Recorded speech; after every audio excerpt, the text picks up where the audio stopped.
And boom, and we're live. Welcome to another edition of Life is People. Well, before we go any further, how you doing tonight, Jimmy?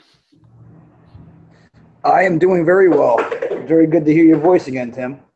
And how's life in the wonderful city of New York, my friend? Busy as ever. You know, life's always busy in the big old city. Well, man, Sometimes too busy. I was just going to say, man, maybe it's sort of a good point to start with. I mean, obviously from this side of the pond, we're fascinated what's going on, with your Trump and stuff like that. Now, Trump's got a bit of a history in New York. So what's the general feeling on the streets about the whole election, man? Because you're basically choosing between a warlord Clinton or or Trump. So I'd love to know what, someone who's lived in New York and has some experience with Trump, because he's got quite a footprint in New York. So what's the general feeling of Trump on the streets? I mean, to be honest with you, man, it's one of those things that people are constantly bringing up. Hillary, Trump. Did you watch the debate? Blah blah blah.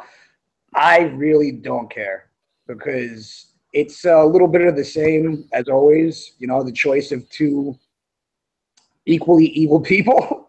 To be your leader, it's a very scary thing for me in my mind, because every time an election comes up, it's just one shitty candidate versus another shitty candidate, and people are tricked into thinking you only have two choices.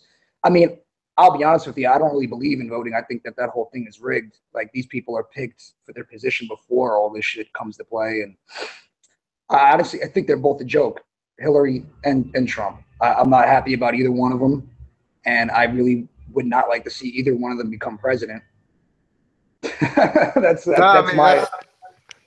I concur with you fully, my man. I mean, my interesting perspective on Trump is, like I say, he's got some history in New York, and it's fascinating because I know a little bit about him, but I know he has some sort of dealings with the unions and all that kind of stuff back in the day, and he sort of was tied with the mafia. But I just wonder how much of that shit you know more, man. I mean, I suppose that goes with life and being in a business in New York, man. I mean, it's all kind of corrupted from the core upwards in New York, isn't it? Like anywhere in the world, I suppose.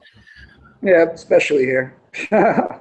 But I mean, it might sound what is it, childish and whatnot, but I don't know if you guys watch South Park over there, but I feel like the creators of that show really got the election down to a T of giant douche versus turd sandwich. I mean, that's a pretty great example of what we got, over and over again. Shit versus shit. Do you want to vote for shit, or do you want to vote for shittier or equally shitty? Either way, it's shitty.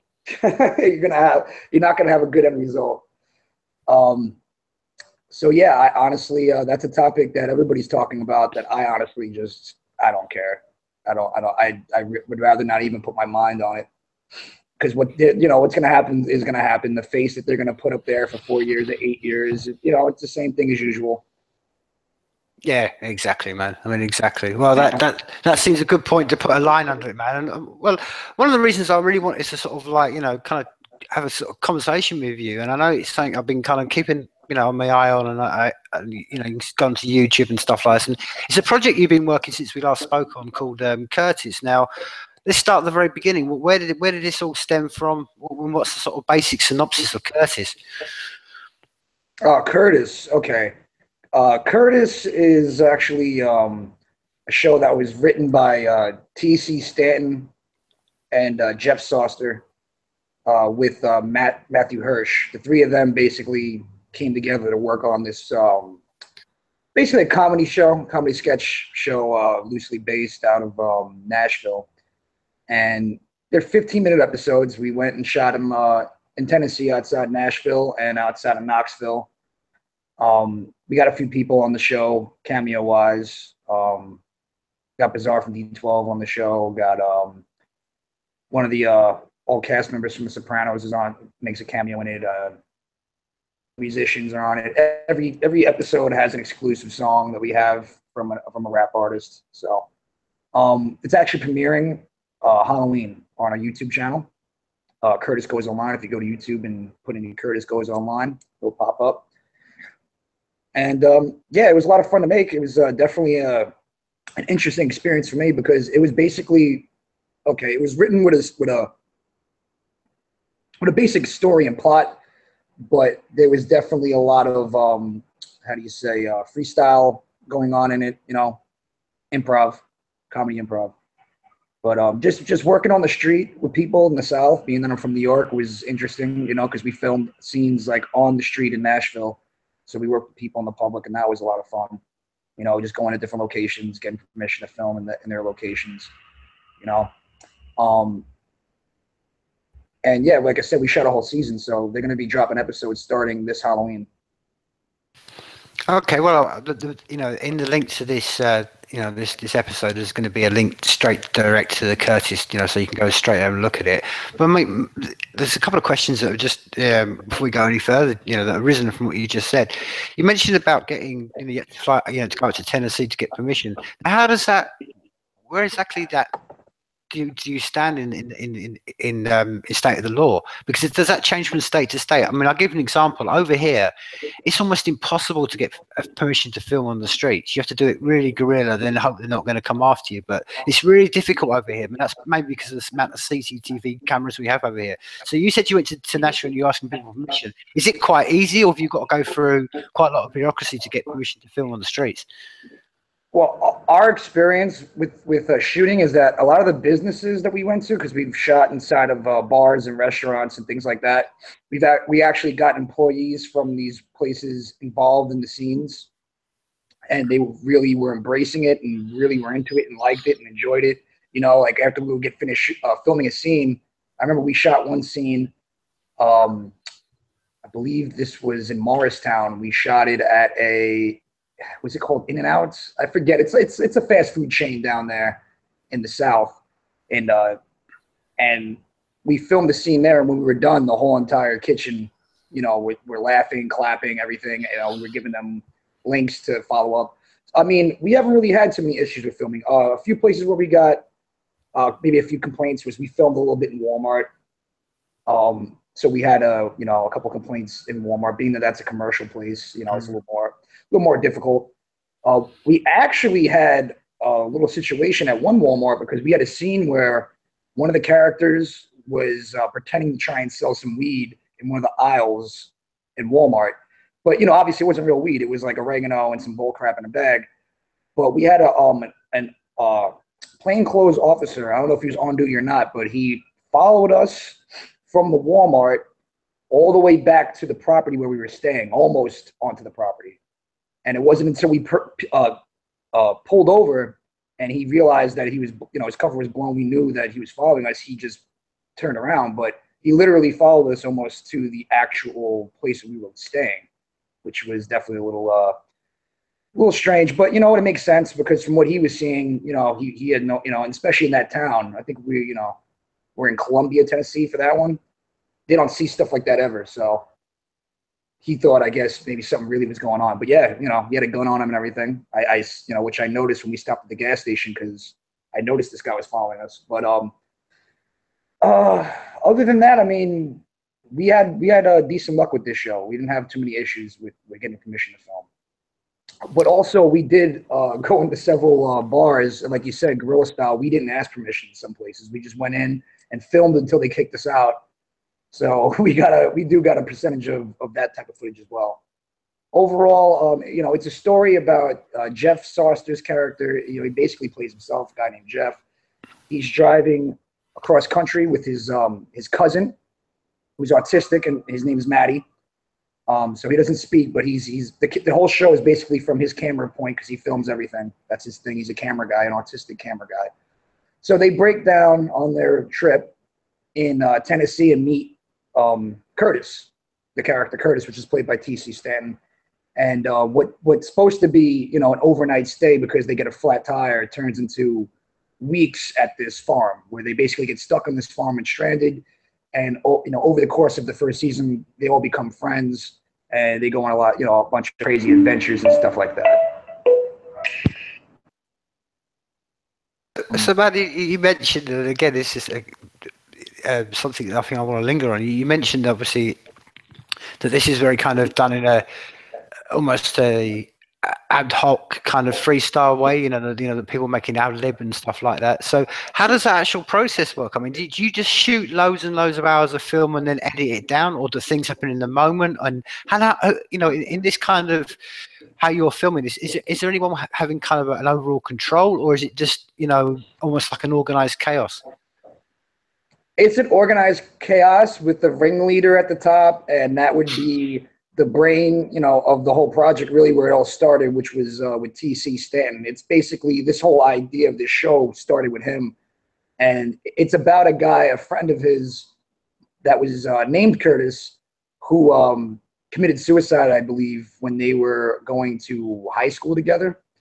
So he was a good friend of his, and he made this show kind of dedicated to him. At the end of every episode, there's a dedication at the end to the actual real Curtis. But again, it's a comedy show, so it's dedicated in light to how funny of a character this guy was.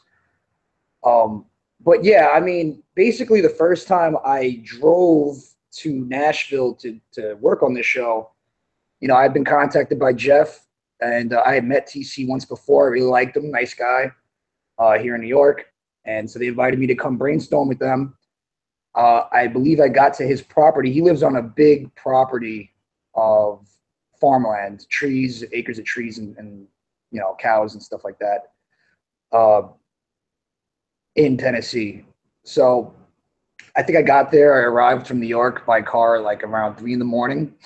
And when I walked into the house, I didn't realize that, because I walked in the house and this guy comes up to me with long hair, holding a script, and he's like talking like 100 miles a minute, telling me all this about the show, and I'm like, all right, this is cool, but who is this guy talking to me? And I didn't realize that it was TC, because when I had met him, he had no hair. He had shaved his hair kind of like a short haircut, and now it's 3 a.m. I'm standing in his living room, and he's got hair down to like his back. You know what I mean? And I didn't even realize that it was him speaking to me. So that was pretty trippy. But he was already so into the show. He was already in character before I walked in the door. He was complete wardrobe, like, the clothes, the long hair. He's already, down in the beers because that's his character and all that. And that's how he is in real life. But no, it was cool because basically he sat down with us, him, Matt, and Jeff, went over the script that they came up with, and basically had everyone else who was working on the show with them throw their ideas in there. So it became like a cauldron of thoughts and ideas mixed together. And that's how we came together, because I think we came together 3 or 4 times in a year to film the first season. And every time we came together, we all just kind of sat down and tossed ideas around, formed characters and names, and designed certain, places we were going to shoot, things like that. So yeah, no, it was definitely a lot of fun. I hope you guys enjoyed as much as we did to make it. Well, one of the questions that immediately sprung to my mind, and it kind of relates to what we've just been talking about. From when you watch the trailer for the show on YouTube, I was like, again, did you? There's a scene where character gets tied up, thrown in a boot, and I was thinking, did you have any blowback at all from that? Because I was thinking, if you saw that as a general member of the public, and you're looking at your back window one night and you see, oh, there's a bunch of guys just shoving a guy in the back of a boot. No, did you have any blowback from that at all, or was that, did you have to go out in the middle of nowhere and then sort of like shoot that kind of like hidden away because you were worried about what people? That was the one perk of filming on the property there. He has acres of property, so we literally filmed that on his property. Oh, okay. So yeah, we didn't have to worry about anything like that. Being that we were on his property, there was no issues there. But I mean, we did film other scenes on the street that definitely were causing a little bit of like attention from people in the public, because there was one part in the show. I don't want to ruin any episodes of the show, but there's a part of the show where a character in the show comes across a large sum of money. So we had all this prop money printed up, like, a lot of it. So we were running around downtown Nashville partying, getting drunk, throwing this fake money around, and people were kind of losing their minds because, we're in there getting hammered and we're acting like we're so drunk that we're dropping a couple $1,000s on the ground in these bars, just to kind of mess with people. And The reactions we got were priceless. Because if you ever go to Nashville and you go downtown there, it's the music capital of the country, and there's musicians and people performing, live performers on the street on almost every corner when you go to this certain strip down there. And we were basically just running around down there, just acting the fool, doing that with fake thousands of dollars of prop money. Well, man, that begs the question: did you manage to capture any of the reactions of the people? I mean, that would be perfect. That would be, I mean, a couple of the guys that we work with are really big on social media, so I'm sure a bunch of that stuff was on Snapchat and Instagram or whatever. But we didn't take anything for the show. One thing that did make it into the show was we actually had gotten kicked out of the original Coyote Ugly bar in downtown Nashville because the guy Jeff Soster got up on the bar during one of the scenes we were shooting and just took off running down the whole bar. So they, a bunch of bouncers literally chased him out of there. We got that for an episode. That was real. It's not scripted or anything. So again, you mentioned this is going to be sort of dropped on Halloween, and then it's going to be, what is it, a weekly episode from then onwards? That's the idea at this point, I believe, is drop on Halloween, and then once a week they're going to come back and update and throw up an episode until the first season runs out. I believe we have 6 episodes in total. Right. Okay. And you're doing this exclusively on YouTube, or just YouTube on one of many platforms you be able to see this on? I mean, at this point, I know it's being launched on YouTube on Halloween. I haven't spoken to the guys who are basically organizing everything, and that would be Matt, TC, and Jeff. So I don't know what other ventures or places they want to, get it on. Ultimately, I want it, once they put all the episodes up, I want it uploaded to Cody, which is what I wanted to talk to you about with the channel. I think Cody is something that a lot of people are getting into, and I think it's a good tool right now. Well, tell us more about Cody. Do you not have Cody over in Scotland?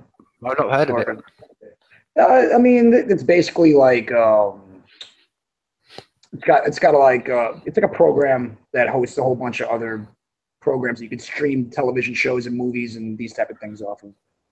So people make their own channels on there and they program their own content, and anybody can download them. And once you don't have to pay anything. Once you download, let's say you made a Life is People Cody channel, and you put it up online, anybody around the world can download it.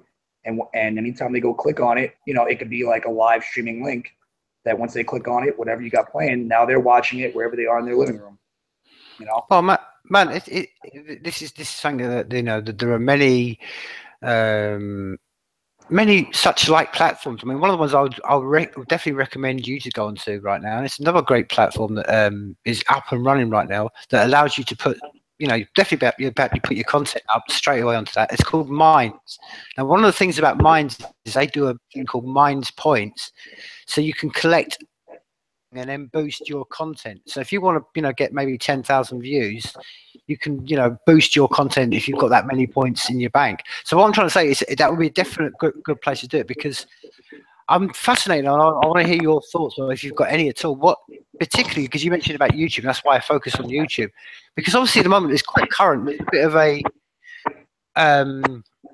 growing sense and a climate between the content creators on YouTube and YouTube itself, especially with their content, and they're starting to pull content down, which goes against their board of conduct, what should be allowed, and they're starting to stray into areas of what free speech, and this is offensive and that's offensive. So I just wondered what your thoughts were, especially because you're going to be releasing this on YouTube. What have you thought about what are you going to do if they suddenly pull this down because they feel it offends somebody, or and just general thoughts on that whole area of YouTube and content creators at the moment, because I think it's a growing debate that I think it's going to get larger over the next few months. And I'm fascinated to hear what your thoughts on that are. I'm sorry. Now you were saying as far as people being offended by content on YouTube. Oh, well, okay. Just to give you a synopsis, at the moment on YouTube, they've the last 2 weeks they've basically they've drawn up a new code of conduct. So it used to be, you could be, your stuff could be pulled down on YouTube if you took people's material. Okay, that was a copyright strike. But now they're starting to extend it into, if you talk about certain issues that it offends our boards. For instance, so people who are talking about gun issue are getting pulled down. People who are talking about Trump are getting pulled down. People are talking about certain issues are getting pulled, and YouTube are very much getting on board. Just a bit like Twitter as well. They're starting to really step in and pull people's accounts. And I think at the moment it's maybe on the edges, but I think it's going to get bigger. And I'm fascinated to know what your thoughts on that are. Well, for people like me in the world, that's the end of these type of websites for us, because I go to YouTube to see exactly what they're what you're telling me, censor now. So what's the point of me using your platform if you're going to censor everything that I'm coming to you for? So if that's the truth, that's unfortunate, because for a number of years now, believe it or not, there's a lot of good information put up on YouTube. But there is such thing as censorship, and there is people who come and take these things down and flag them for ridiculous reasons. I hope that isn't something that's going to continue. That's all I can say, because like I said, I've learned a lot. I've learned a lot through these things. Now, I wanted to ask you a question, Tim. Now, I believe it was in August, I believe. Dr. Sebi, have you ever heard of him? Mm-hmm. Well, he passed away. Yep. So I don't know if you had anybody on your show that spoke about that. I mean, that's pretty big news. I feel like that kind of somehow got swept under the rug, and not a lot of people are talking about that. And it's huge. It's huge news. It's a kind of a big deal. Well, let me expand. Let me hear your thoughts. I mean, it's not every day you get a guy, who is a doctor, who healed people of cancer and AIDS and all these things, and not just spoke about them, but he actually won, a Supreme Court case here in New York in the 80s. And, anybody knows about him knows that. That's basically what he's known for. And he did this for, 30 years or so, and then he gets stuffed into a jail in Honduras and dies. I don't know. I wake up in a world where that is nowhere near being headline news. And the things that are headline news are like, Brad Pitt and Angelina Jolie broke up. Mm-hmm. I don't really give a shit. But you got this guy who just 2 months ago, or 2 months before he passed, rather, was speaking about building these healing centers, 4 or 5 of them in America, and starting some over in Africa, and giving the village he owned to the people of Honduras, if I'm not mistaken. He was speaking about this right before he passes away. And he suspiciously gets thrown in jail for 3 months. Nobody knows he's in jail. He dies of pneumonia. This guy who's curing everybody from all these crazy diseases that they all told you that there's no cures for. But that's the thing that's crazy to me, is that, if there was one thing he was trying to teach you, is that, God and the planet, whatever your beliefs, opinions are, or whatever, is that people, mankind, whatever, has tried to lie to you your whole life and tell you that everything is more complex and more hard and more difficult than it really is.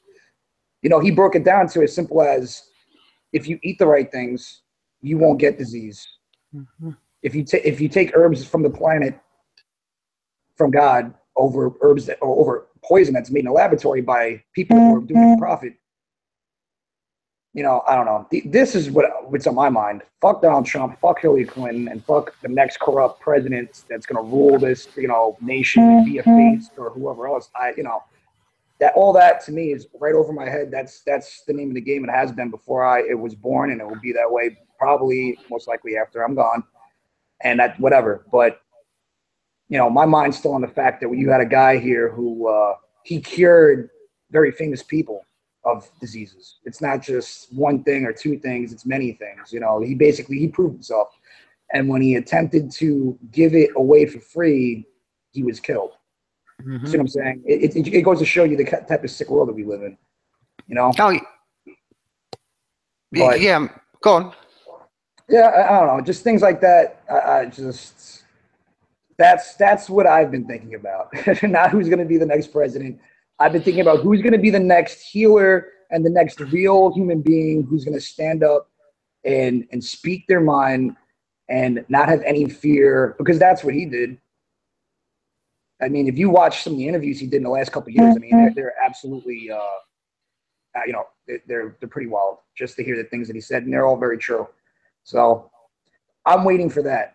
I'm not waiting to see who's the next president. I'm waiting to see who the next healer is, the next person who doesn't, who isn't for sale and who wants to actually help people in this world. That's the person I'm looking out for.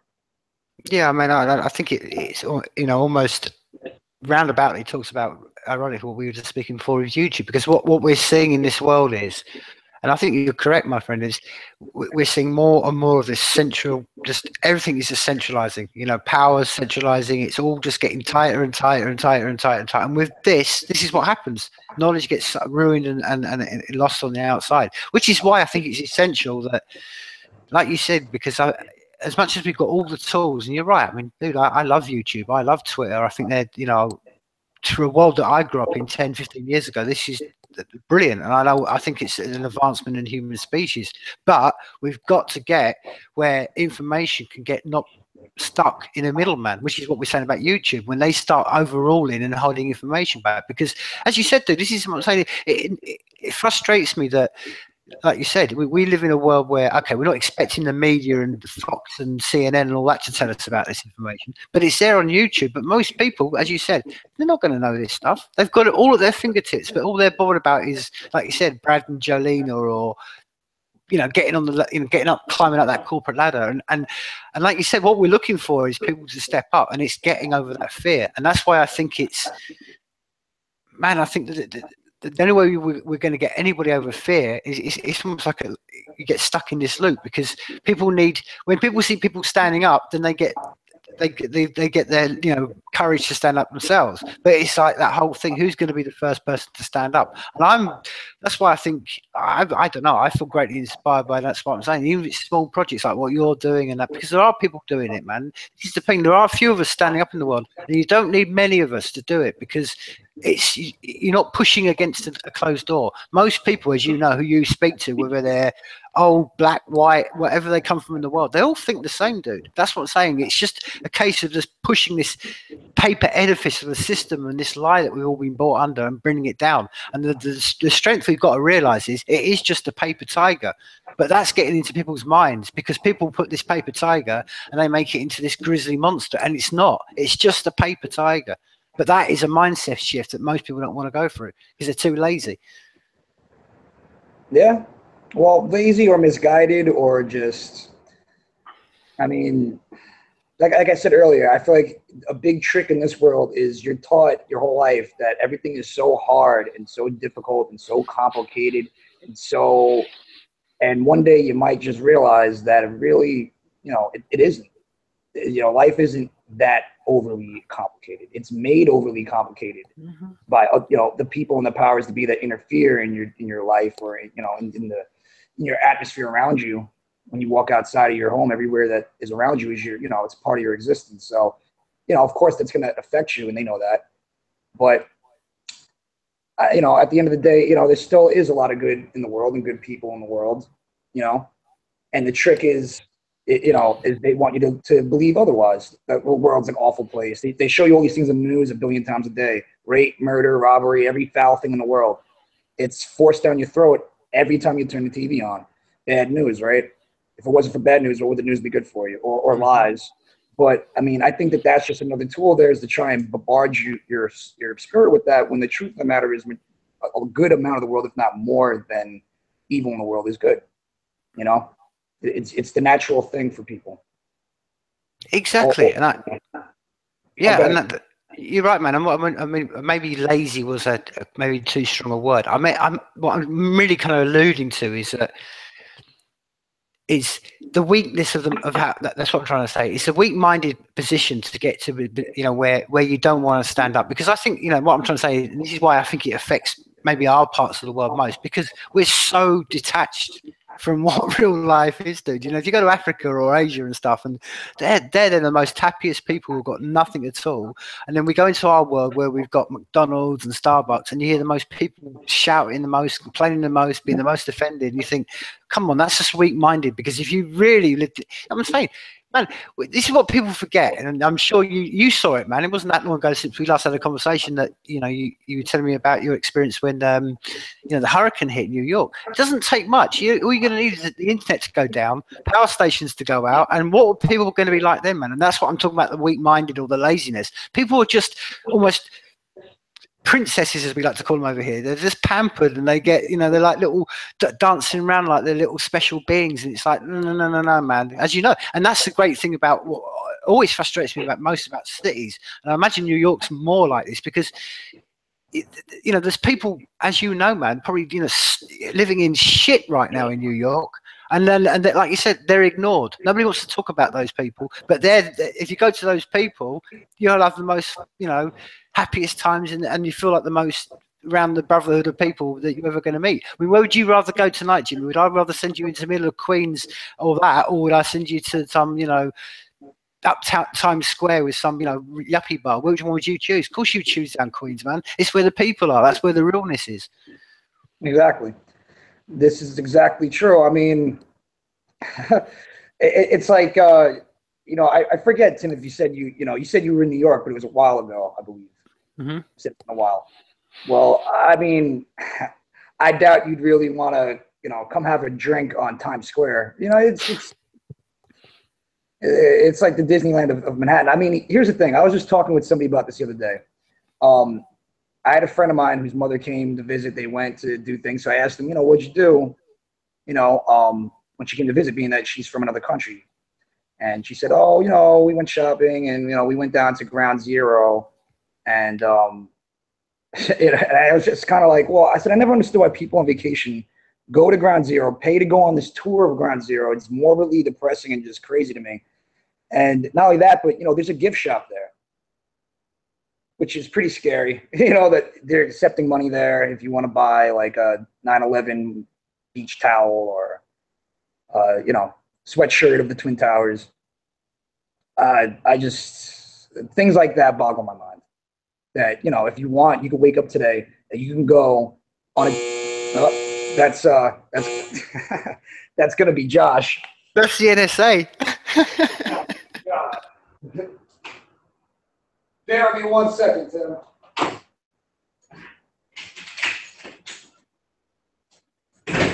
Sorry about that. But as you can see, you're actually we're in my living room, so the buzzer's right there.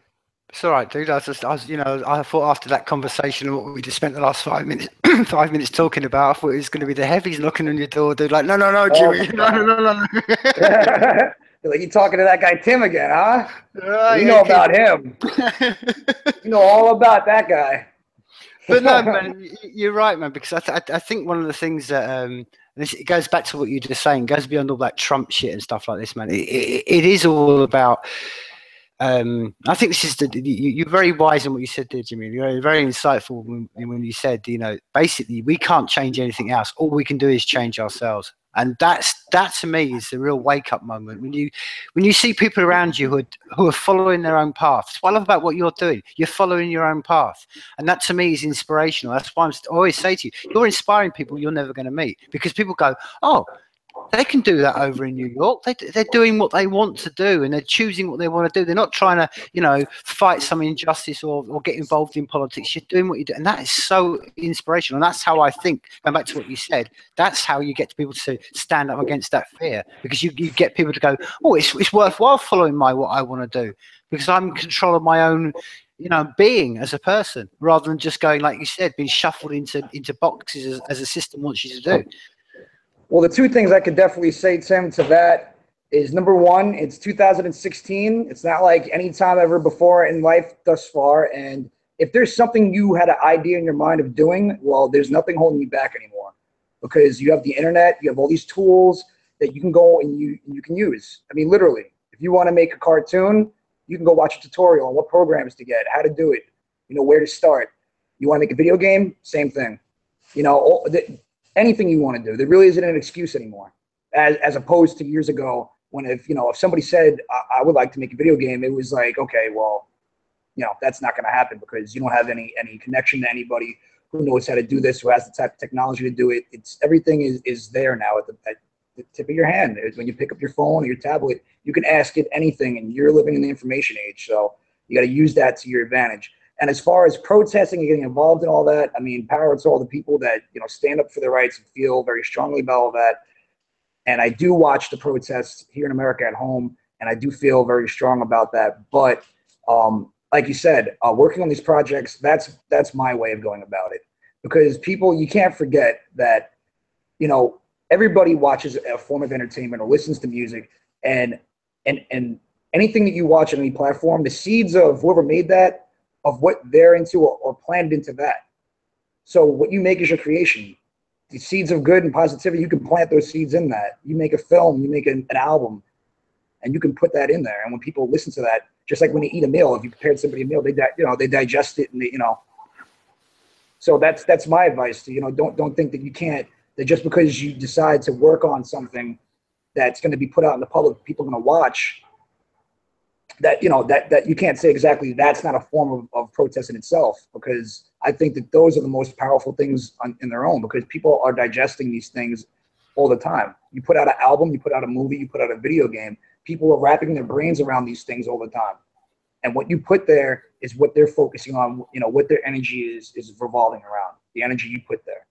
So you kind of set the stage with that product, and anybody who buys into it, anybody who enjoys it and goes back to it again every time, maybe even more and more, they get that idea of what maybe you're trying to say. Exactly. I mean, on the reciprocal part and the duality of that is that, and this is a bottom line. When you look at it, every person that, like you said, whether they're writing a piece of novel, or they're writing a drawing, or they're doing a piece of music, or they're filming, or whatever, or anything that's creative, that human being that's engaged in that process isn't somebody who's on a war field with a gun in their hand killing someone else, and that is a bottom line win. And that's why it's a duality. So not only, like you said quite eruditely, Jimmy, you've got all the other side, what the people on the other side, when you give your content out, what they can enjoy, it's also a win for the creators. And that's why I say that's why it's a reciprocal thing, because it's all about, like you said, that's why it's inspirational, because it feeds people. And I've been witness to this. I mean, I've told you before, when I lived down in Argentina, I used to know so many people, the minute they knew I spoke English, were like, can you translate this for me? Can you translate? Because they listened to these rap tunes for years and years and years and wanted to know what the words were. But they got the feel of it. They got the gist of it. And that's what I'm saying. And the guys who wrote this didn't know. They haven't got a clue. And that's what I think it speaks upon what you just said there, is that you're absolutely correct, because this is what I was trying to say about, maybe, I was saying laziness is maybe a strong word, but like you said, Jim, we've got all the tools at our hands. That's why we can have this conversation across all this distance, and we can make networks and expand and build it. And this is the thing, we can build it ourselves. We can, like we talk about in private many times, we don't need YouTube, we don't need anybody else. We can do these things ourselves, step by step by step. And we, like you said, we've got these tools. That means I can reach out to you, which is immense. And it's all comes down to how you treat people. That's the point, Jimmy. That's why we're in this conversation. Because 10, 15 years ago, we would have been thinking the same things, but there was no way for us to have this conversation. Now we've got these tools. So now, what can we build with them? And that's what happens. I hopefully this points the way towards people. Who knows? Some kid in Iceland might go and watch Curtis and think, oh, that's a great idea. I'm going to do that. And that's what I mean. This is what it's all about. Like you said, planting seeds. Exactly.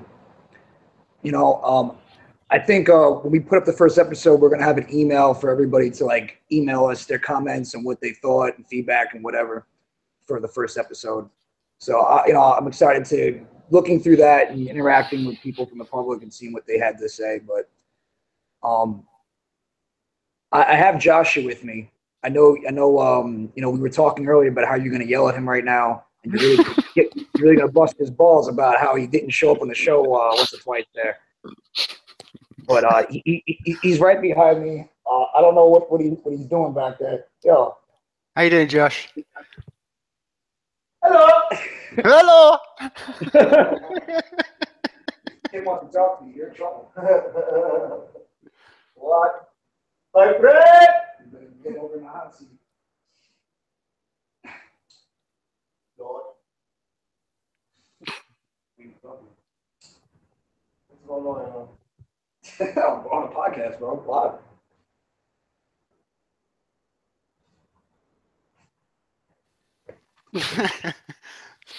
Dude, you've been forced into this position. I feel really bad, man. How you doing, dude? No, I'm good, man. No, That's what he's I'm saying, fine. man. He Poor just old. he gets really shy. He gets really nervous.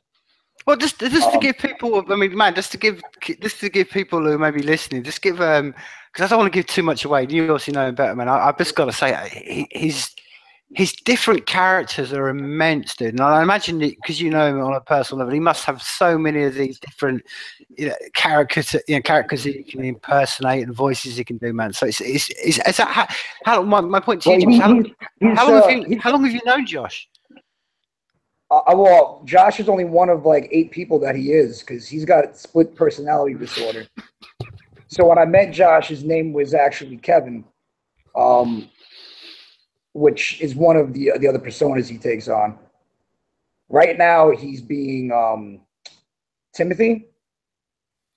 Yeah, yeah. When he's Timothy, he can't talk to people. He's very antisocial and very nervous. Right now, he's actually huffing a bag, like a paper bag. He's huffing a paper bag, like in my kitchen, trying to catch his breath. This is pretty soon. He'll turn to another personality. So, but I think I met him at a gas station in Newark, if I recall. It was a foggy night.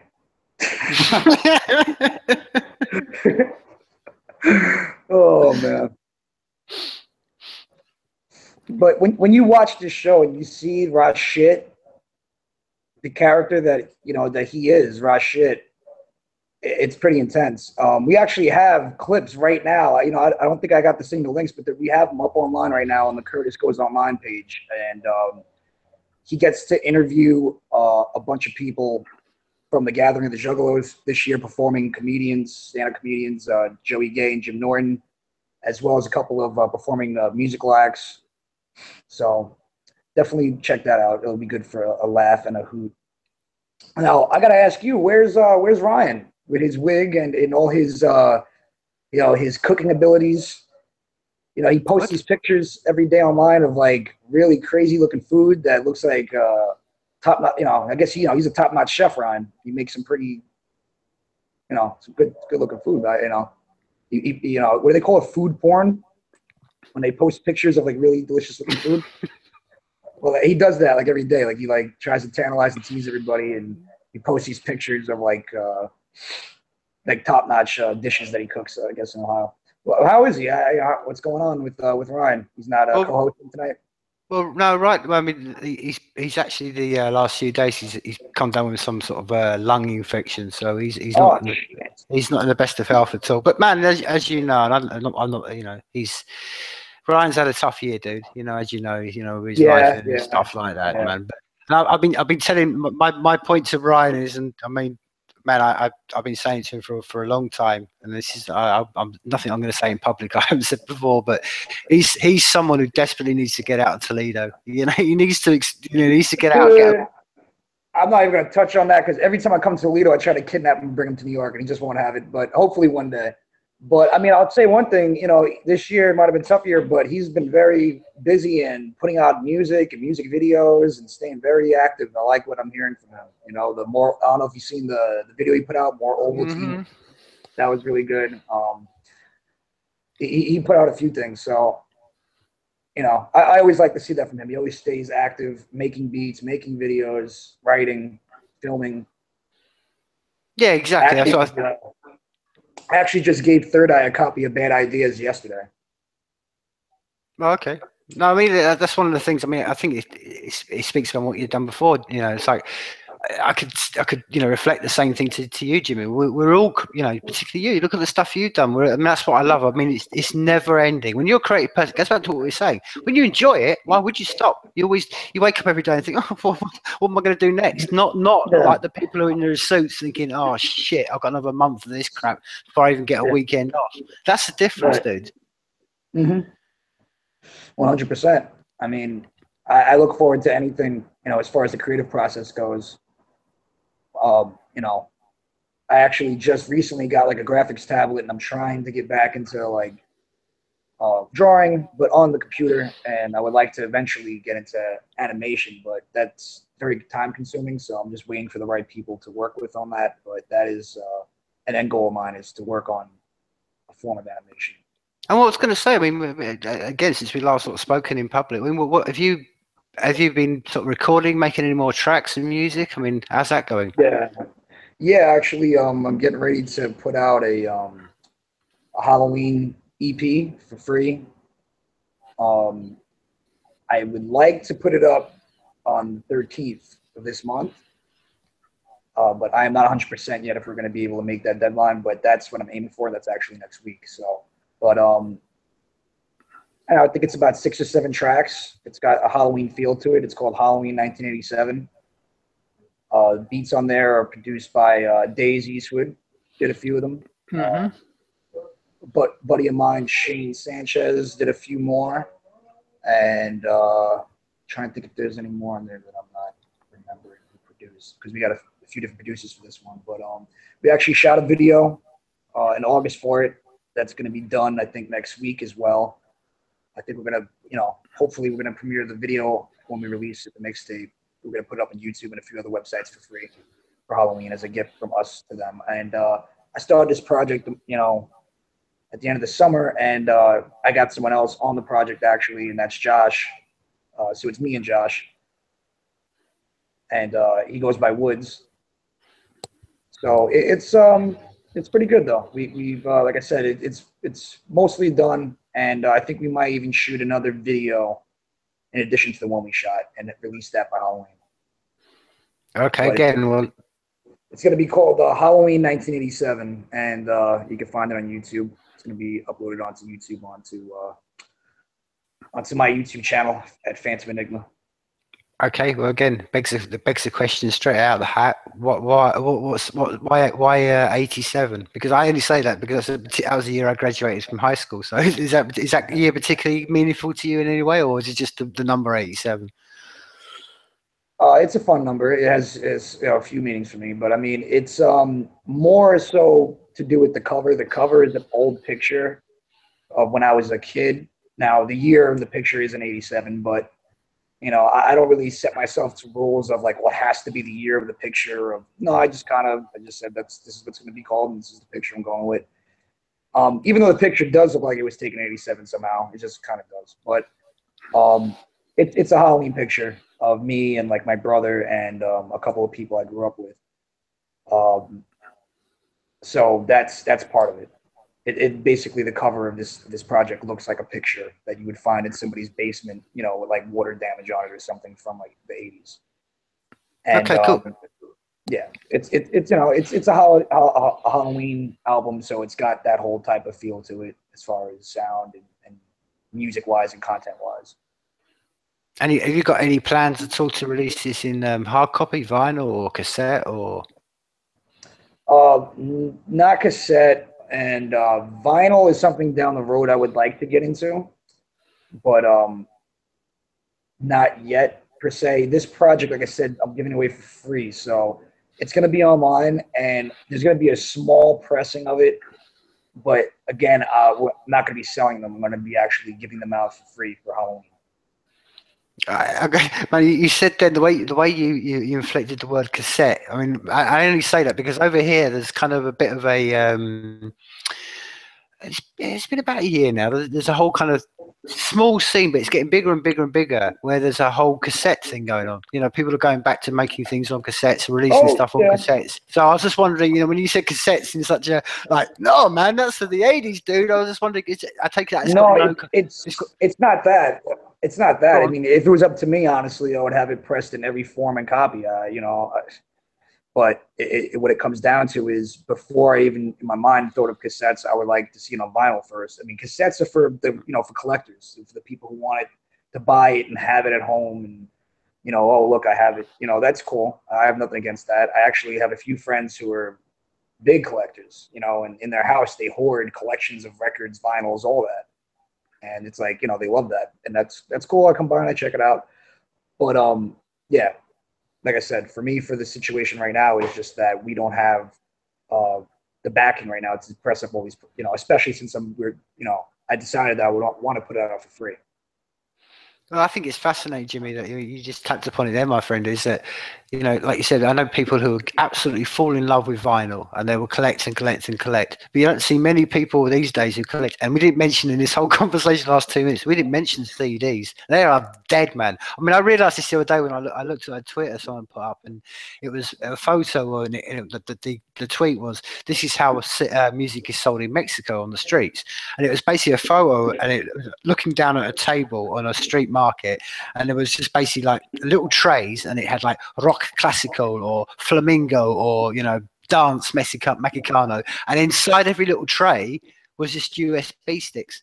And it was like, yeah, not even the street sellers aren't selling CDs, man. They're dead. Of course, of course. I mean, listen, USB drives are cheap, and you can load a lot of music onto them. CDs. The only thing that a CD is good for at this point is if you happen to have a car that has a CD player in it.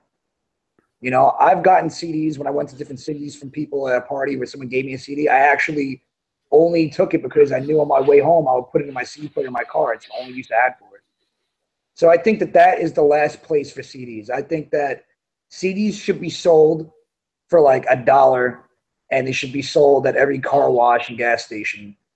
And if you're on a long road trip and you're like, you know what, and you happen to see a CD that's a classic and you're a music fan like that, whatever genre it is, you should be able to buy it for $1. And if you're driving up the I-95, you can buy 10, 20 CDs and it'll make your trip. That, to me, would be the only use for them anymore, because what are you going to do? Everybody's got an iPod now. Everybody's got a phone. Everybody's, there's no more, nobody's walking around with this man anymore. No, you're right, dude. And that's to me is a fascinating thing because, like you said, people will still collect vinyl, but because they always talk about, especially, man, I know you must know, man. You mentioned your friend, man. You get around any person who's into vinyl, and they will spend hours telling you about, oh, it's a different feel and there's a different sound, and they get all metaphysical in your ass, man. But when it comes down to it, nobody ever talks that way about CDs. And that's what I'm trying to say. But there's something intrinsically thing about the vinyl. And do you know what it is, man? It's fascinating because we mentioned, it sort of wraps this around the whole conversation. I love going on YouTube, and I love finding people who put on YouTube recordings of vinyl from like the 20s and old blues guys, and there's something just like, it goes back to what I was trying to say. Whenever you sort of feel like, oh man, a project's too big for me to complete, I think go back and listen to an old recording of the blues from the 20s, and all they had was one mic, and that was it. And you think, nah, man, that's the inspiration, that you can do anything. Like you said earlier on, Jim, you can do anything with anything. It's just getting up off your ass and doing it. Yeah. That's the time it is that we're at right now. There's no excuses. If you want to do it, you can definitely go ahead and look into doing it. As long as you work hard at it, it'll be done. Perfect, man. Well, like you said, I mean, maybe we'll get you back on with Josh after, maybe around Halloween when you release this Curtis, man. We can sort of like maybe talk about it, and maybe the day after the drop, and get you on then and see, sort of talk about it, get Josh on there as well, man. But before we do sort of wrap this up, my friend, where can people? I mean, you mentioned it before, but let's wrap this up. Where can people find you and reach out to you? Okay, well, you can find me on Instagram at Phantom_Enigma. You can also, any of the contact emails that you see on the Curtis page, you can reach me there. You can reach me through email at outofthevortex@gmail.com. That's OUTTATHEVORTEX@gmail. And I'm open to networking with people across the globe. As we are sitting here, I'm in America, you're in Scotland, on all forms of creative processes, and that includes film and music, of course. And right now, like I said, I'm trying to step into other things as well: animation, video game development. So anybody out there, Tim, that you work with, that's an open invitation. And before I wrap this up with you, the two things I did want to talk to you about is I still believe that we should, number one, have a once a year event here in Tennessee in the States, at a building that we filmed some of Curtis at, several stories, and it's just a good spot for that type of thing. There's cheap motels and hotels in the area, and an airport, obviously. So I think that's something I would hope to build with you on. I would like to have an actual weekend conference type of thing with a Life is People type of thing. And also in addition to that, the channel on Cody. When you're done tonight, maybe you can look into it a little more. KODI. A lot of people are hip to it, and I believe that together we can work on on a Cody channel of Life is People, but basically a network to where it's a 24-hour streamed process that we can work on together. We can have times where Life is People streamed live, you know what I mean, and put reruns in addition to other, you know, whatever we want to basically play. Well, yeah, 100%, and I think it's one of the sort of been the themes of this conversation that there are, something we can talk about, beforehand. We'll put links up in this thing. We mentioned Minds, we've mentioned Cody tonight. These are just the exploratory tools, and as you know, every day, step by step, N99 comes into fruition. They're all getting to these progression steps. So I think you're absolutely right. Now, before I do wrap this up, Jimmy, it's like one of the things I like to ask maybe all my guests before we do, we to finish this up, and I think maybe you can relate it to Curtis. What was the biggest lesson you learned in the whole process? In the whole process of working on the show, what is the biggest lesson that I learned? I mean, I don't know. For me, like I said, it was just an interesting thing for me because I had never really watched the show be worked on from the actual idea to being the script written to characters being developed. You know what I mean? To go finding locations and shooting on location and just starting from scratch and then winding up with a whole season. That was very interesting to watch, and just growing with the people that I worked on the show with, because you learn a lot from the people you work with. You know what I mean? Everybody brings something different to the table. So that for me was my favorite part of it. Was just the people that I was working with were all really good people. We had a really great experience every time we went out there and worked on the show, and I think we're all looking forward to working on another season of it, hopefully. So. Well, perfect, man. It's been look, as Jimmy, I want to thank you for your time, because I know how much precious your time is, man. And maybe tell Josh that the door's always open for him. You know what I mean? He's actually Gary now. Okay, well, tell Gary or Timothy or Josh or whatever. You know what I mean? The door's always open for him, man. But like I say, Jimmy, it's been an absolute honor and a privilege tonight, man, to speak to you. And like I said, we'll definitely have to get you on round after the Curtis has been released, and I'll do all I can to sort of flag this up and tell people about it. But it's been an absolute, absolutely an insightful conversation anyway. So, well, for me over here in Scotland, I want to say life is people. Life is people, people. And from over here in Rockaway Beach, Queens, I would like these people. And also, Tim, I would like to show you, because last time we spoke, we was in Detroit, that Life is People from Rockaway Beach, New York. Sweet. Perfect, man. Well, that life is people, people.